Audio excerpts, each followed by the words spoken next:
Kannst du uns nochmal 4 Bier bringen?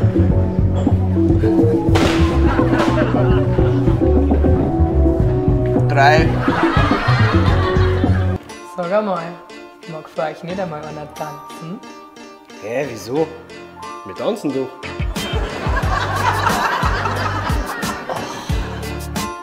Ein Bier.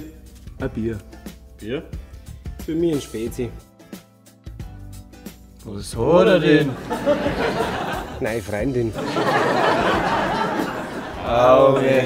Wahnsinnsidee mit dem Anzug, Hansi. Von wegen, da stehen die Weiber drauf. Nicht eine ist hergegangen, einen ganzen Abend nicht. Aber echt, scheiß Idee.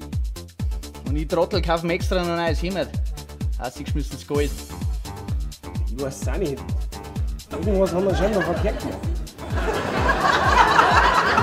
Den Weibern aufgestellt. Aber 4 Bierbittchen. für mich auch. Was? Vielleicht auch ein Durst.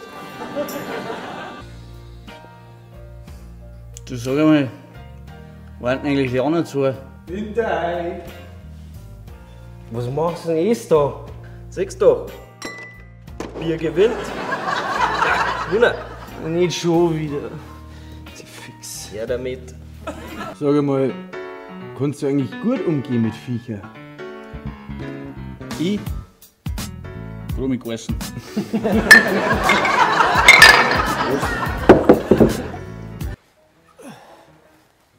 Was macht's denn da? Das ist ja Fitness. Vom Frühlingsfestzeit auf die Nacht. Fitness? Das erinnert mich eher an meinen alten BMW. So dynamisch. Oder so kräftig. Oder so spritzig. Oder meinst du so sportlich? Na, nicht wirklich. Das war auch ein Vierzylinder. Und der Saukan ist so dermaßen unrund gelaufen, bis er einen Kohlenfresser gehabt hat.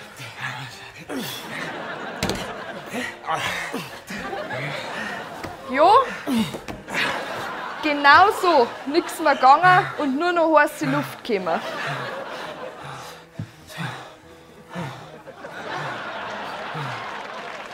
Advent, Advent, ein Lichtlein brennt.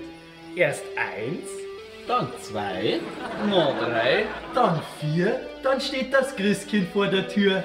Doch weil noch viel Zeit vergeht, Bis es dann wirklich soweit ist und jetzt schon jede Frau durchdreht. haben wir uns schnell zum Wirt verpisst. Nein, das habt ihr jetzt schön gesagt, Burm. Da schaut's her, kriegt jeder ein Bier. Kling, Ah, jetzt Glöckchen, langsam, jetzt langsam.